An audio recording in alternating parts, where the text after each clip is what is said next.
ஆசன ஆண்டியப்பன் அவர்கள் யோகாசனங்களை நமக்காக கற்றுத்தருகிறார். அந்த வகையில் இன்றைக்கு என்ன யோகாசன முறைகளை நம்மிடையே நமக்காக கற்றுத்தர வருகிறார் என்பதை கவனிக்கலாம். நிகழ்ச்சியில் முதல் பகுதியாக வரவிருப்பது நலமுடன் வாழ.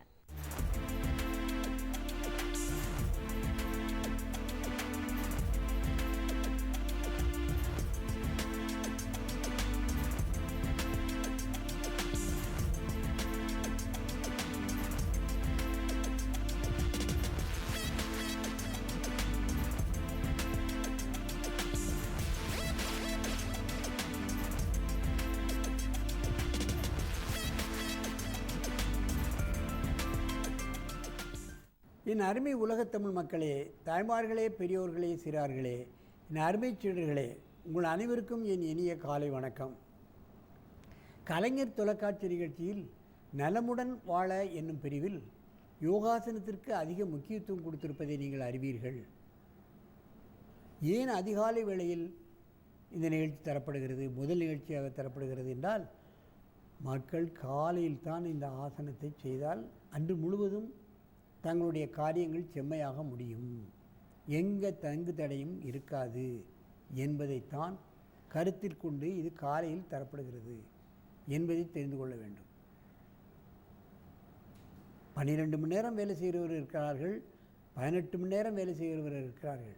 சோர்ந்து விடுவார்கள் இடையிலே.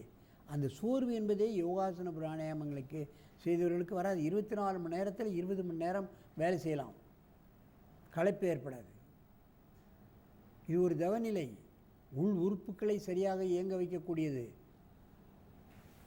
மெதுவாக செய்ய வேண்டும். முதலே வலது காலை நீட்டி செய்ய வேண்டும், ரைட் லெக், அப்புறம் லெஃப்ட் லெக்.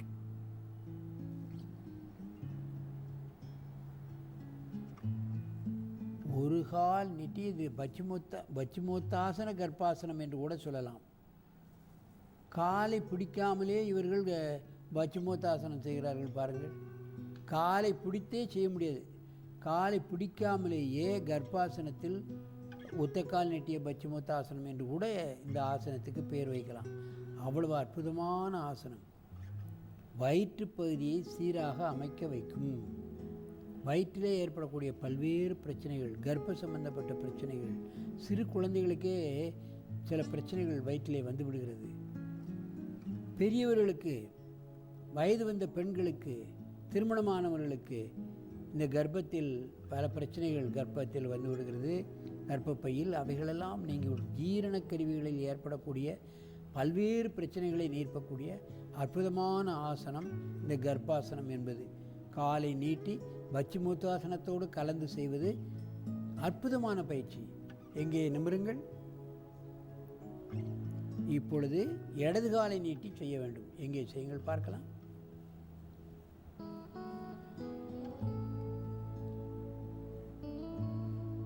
மாற்றாசனம். வலது காலை செய்தால் இடது காலை செய்யணும், இடது காலை செய்தால் வலது காலை செய்யணும்.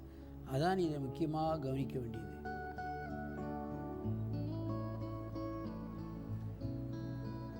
ஒரு 20 எண்ணிக்கை நான் 4 முறை இந்த ஆசனத்தை செய்தாலே உடல் சுறுசுறுப்பாகிவிடும். பெருவிரலிலிருந்து மூளை வரைக்கும் உள்ள நரம்புகள், முதுவழியாக போடிய நரம்புகளெல்லாம் இழுக்கப்படுவதை இந்த ஆசனம் செய்யும்போது உணரலாம். மெதுவாக எழுந்திருங்கள். இப்பொழுது இந்த ஆசனத்தை ஒருவருக்கொருவர் நேராக பார்த்து கொண்டு செய்ய வேண்டும். எங்கே செய்யுங்கள் பார்க்கலாம்.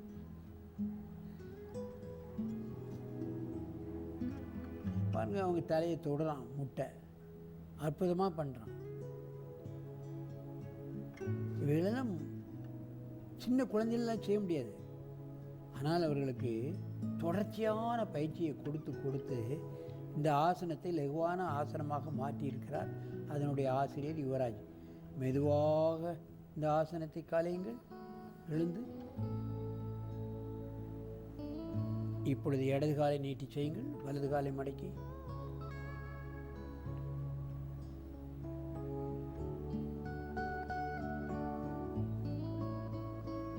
கவனிக்க வேண்டும். எப்படி காதை பிடிக்கிறார்கள், காலை மடக்கி உள்ளே வைத்திருக்கிறார்கள், கால் எப்படி நீட்டப்பட்டிருக்கிறது, தலை எப்படி முட்டை தொடுகிறது என்பதையெல்லாம் பார்க்க வேண்டும். சின்ன குழந்தைகளுக்கு எவ்வளோ கடினமான ஆசனங்களை கற்றுக் கொடுத்திருக்கிறார்கள் என்பதை பாருங்கள். மெதுவாக இந்த ஆசனத்தை கலையுங்கள். முன்பு போன்று நேராக வந்து பத்மாசனத்தில் அமருங்கள். பெரியவர்கள் இந்த ஆசனத்தை செய்தால் பெண்களுக்கு ஏற்பட்டிருக்கின்ற கர்ப்பப்பையில் ஏற்பட்டிருக்கின்ற பிரச்சனைகள் வராது. சின்ன குழந்தைகளுக்கு அடிக்கடி வயிற்றில் பிரச்சனை வருகிறது, மலம் சரியாக கழிவதில்லை, வயிற்று வலி வருகிறது. இவைகளெல்லாம் இந்த ஆசனத்தை நீட்டிக் கொள்ளலாம். சின்ன குழந்தைகளுக்கே தலைவலி வருது, அடிக்கடி சளி பிடிக்குது, இதெல்லாம் இந்த ஆசனத்தில் நீங்கிடும். காலில் எழுந்த உடனே காலைக்கணங்களை முடித்து விட்டு குளித்து விட்டு இந்த ஆசனத்தை ஒரு 2-3 முறை செய்த உடனே பள்ளிக்கூடத்துக்கு அனுப்பிடலாம். ரொம்ப நேரம் செய்யணும், நிறைய ஆசனம் பண்ணணுங்கிற அவசியம் கிடையாது. ஏதாவது ஒரு சில ஆசனங்களை நீங்கள் குழந்தைகளை செய்ய வைத்து, பெரியோர்களும் இந்த ஆசனத்துக்கு நீங்கள் முயற்சி செய்யுங்கள்.